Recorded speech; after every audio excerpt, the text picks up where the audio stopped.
القصة بدأت بهدوء لكنها اتحولت لعاصفة فنية قلبت السوشيال ميديا.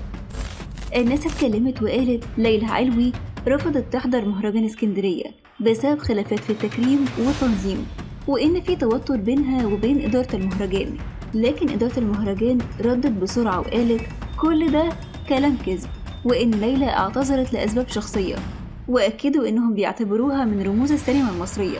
لحد كده الأمور كانت ممكن تهدى، لكن المفاجأة طلعت أخبار جديدة بتقول إن ليلى علوي اتنمرت على أحد الصحفيين خلال إحدى الفعاليات اللي حضرتها، وإنها اتكلمت معاه بأسلوب اعتبر البعض إهانة أو تقليل منه.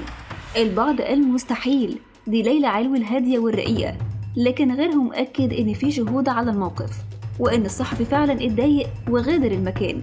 هنا السوشيال ميديا اشتعلت، ناس بتدافع عنها وناس بتهاجمها، والقصة بدأت تاخد شكل تحقيق فني مش مجرد إشاعة.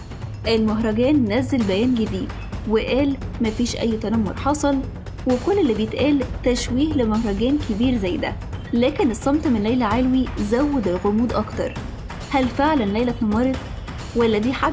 ولا دي حملة لتشويه صورتها قبل المهرجان؟ ولا ده مجرد سوء فهم؟ الواضح ان الازمه دي علمتنا حاجه مهمه، في زمن السوشيال ميديا السكوت ممكن يتحاسب عليه اكتر من الكلام. ولحد دلوقتي القضيه لسه مفتوحه والحقيقه لسه في الكواليس.